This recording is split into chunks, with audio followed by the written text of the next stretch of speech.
Suatu hari, ketika aku melintasi daerah Syria, terlihatlah olehku pohon-pohon delima. Aku mengekang hasratku, dan tak sebuah pun dari delima-delima itu yang aku makan, karena semuanya asam. Sedang yang kuinginkan adalah rasanya manis. Tidak beberapa lama kemudian, ketika memasuki lembah, aku menemukan orang yang berbaring, lemah, tak berdaya. Ulat-ulat telah merayapi tubuhnya. Serangga-serangga bersingan di sekelilingnya dan kadang-kadang menyengatnya. Melihat keadaan yang menyedihkan itu, timbullah rasa kasihanku. Setelah menghampirinya, aku bertanya kepadanya, "Bolehkah aku mendoakanmu agar engkau terlepas dari penderitaan ini?" "Tidak," jawab orang itu. "Mengapa?" aku bertanya. "Karena kesembuhan adalah kehendakku, dan penderitaan ini adalah kehendaknya. Setidak-tidaknya, izinkan aku mengusir binatang-binatang ini," pujukku. "Kawas," ia menjawab. "Usirlah hasratmu terhadap buah-buah delima yang rasanya manis itu. Apakah perlunya engkau mengganggu diriku? Berdoalah untuk kesembuhan hatimu. Apakah perlu engkau mendoakan kesembuhan jasmaniku? Bagaimanakah engkau tahu bahwa aku bernama Kawas? Barang siapa yang mengenal Allah, maka tidak sesuatu pun yang tersembunyi daripadanya." Ia menjawab. "Bagaimanakah perasaanmu terhadap tahun-tahun itu?" aku bertanya pula.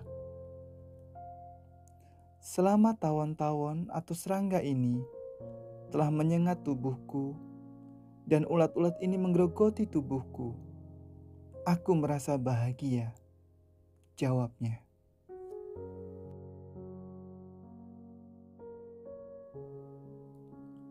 Pernah ku dengar bahwa Bizantium adalah seorang rahib yang telah 70 tahun lamanya berdiam di sebuah biara dalam keadaan membujang. Sungguh mengagumkan, aku berseru. 40 tahun adalah kualifikasi untuk menjadi seorang rahib. Maka, berangkatlah aku untuk mengunjungi si rahib. Ketika aku telah dekat ke biara itu, si rahib membuka sebuah pintu kecil. Melihat kedatanganku, ia berseru, "Ibrahim, mengapakah engkau kemari? Aku tidak berada di sini sebagai pertapa yang membujang seumur hidup. Aku mempunyai seekor anjing yang suka menggigit orang.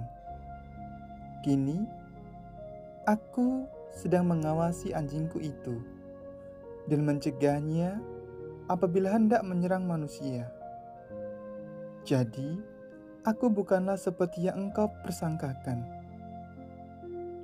Mendengar jawaban itu, aku pun berseru, "Ya Allah, Tuhanku, sesungguhnya engkau dapat membimbing hamba-Mu apabila ia tersesat."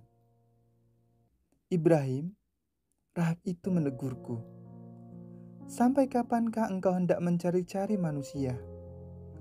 Carilah dirimu sendiri, dan setelah engkau temukan, berjaga-jagalah, karena setiap hari hasrat yang menyimpang mengenangkan 360 pakaian kemuliaan ilahi untuk menyesatkan manusia."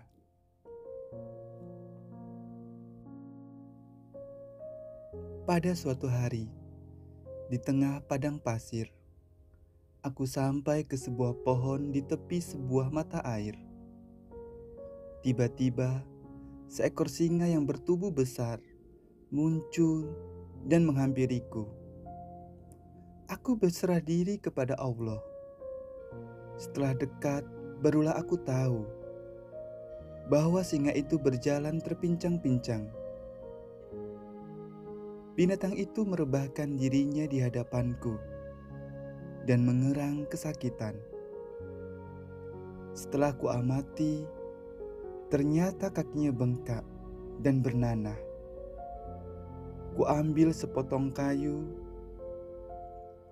dan kutoreh bengkak di kakinya itu, sehingga semua nanah di dalamnya keluar.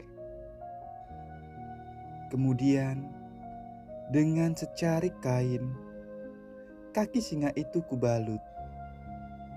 Singa itu bangkit dan pergi meninggalkan tempat itu. Tetapi, tidak beberapa lama kemudian, singa itu datang lagi bersama anak-anaknya yang masih kecil.